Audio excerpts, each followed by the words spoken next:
Hello dear students.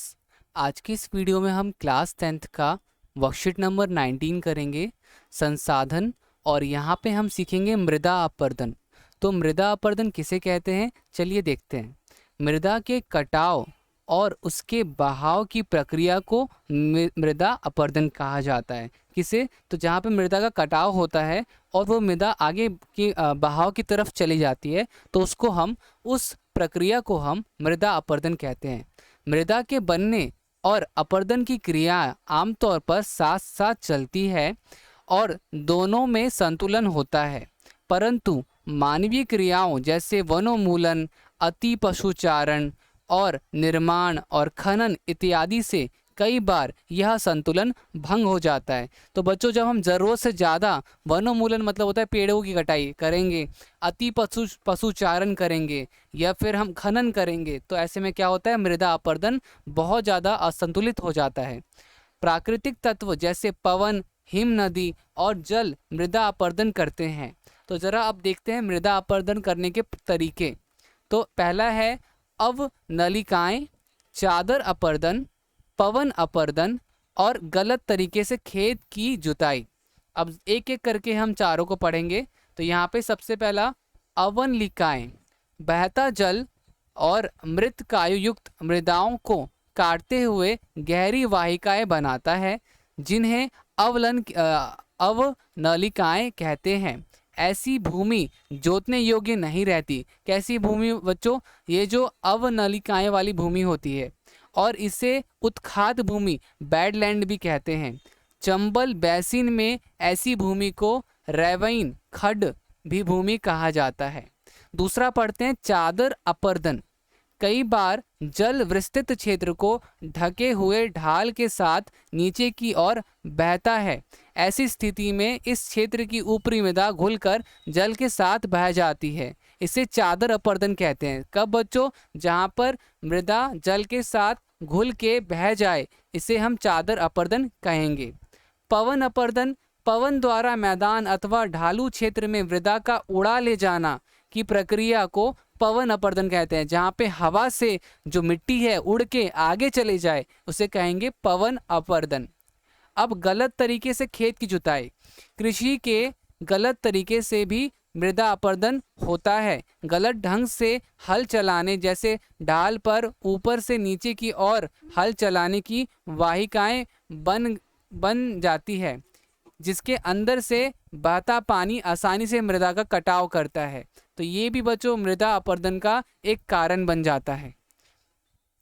अब देखो यहाँ पे है मिट्टी अथवा मृदा सबसे महत्वपूर्ण नवीकरणीय प्राकृतिक संसाधन है। कुछ सेंटीमीटर मृदा बनने में लाखों वर्ष लग जाते हैं। अति प्रयोग से इसका निम्नीकरण या गुणवत्ता में गिरावट आती है और इसलिए इसका संरक्षण किया जाना आवश्यक है।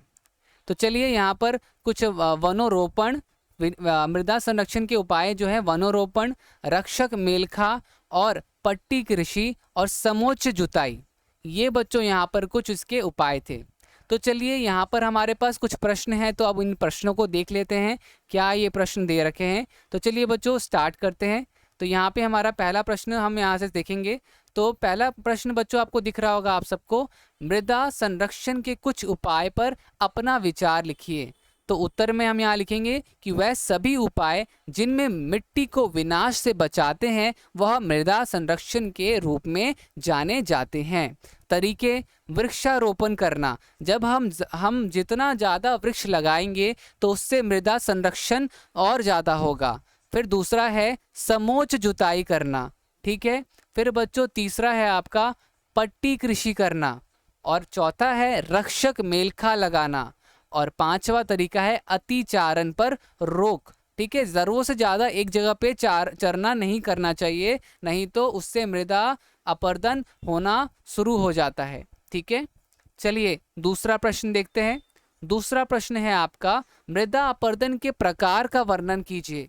तो सबसे पहला है आपका परत अपरदन। जब मिट्टी की ऊपरी परत धीमी गति से एक स्थान से बह या उड़ जाती है तो इसे परत अपरदन कहते हैं। इसके बाद दूसरा है अवनालिका अपरदन। तेज बारिश या तीव्र ढाल वाले इलाकों में भूमि पर नालिकाएं बन जाती हैं और तीव्र गति से अपरदन होता है। इस प्रकार के अपरदन को अवनालिका अपरदन कहा जाता है। ठीक है, अब इसके बाद आपका दूसरा है पवन अपरदन और गलत तरीके से खेत की जुताई। ठीक है, ये हमारे चारों हो जाएंगे बच्चों, चारों प्रश्न के उत्तर हो जाएंगे। ठीक है, और सॉरी दूसरे प्रश्न का उत्तर हो जाएगा। अब हम तीसरा प्रश्न देख लेते हैं। तीसरा प्रश्न ये रहा आपकी स्क्रीन के सामने।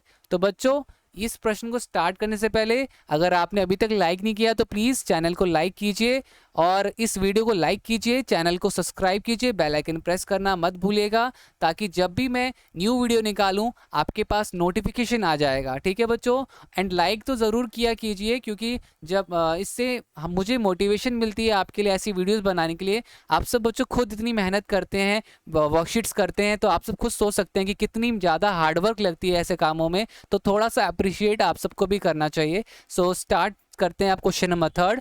आपके आसपास जिन कारणों से मृदा अपरदन होता है उनकी एक सूची बनाइए। तो यहाँ पे अतिचारण, मृदा संसाधन का कुप्रबंधित उपयोग, वर्षा, वनों की कटाई, हवा। तो यहाँ पे हमारा ये पूरा का पूरा वर्कशीट कंप्लीट है। उम्मीद करता हूँ आपके लिए हेल्पफुल रहा होगा। तो चलिए तब तक के लिए bye bye and take care.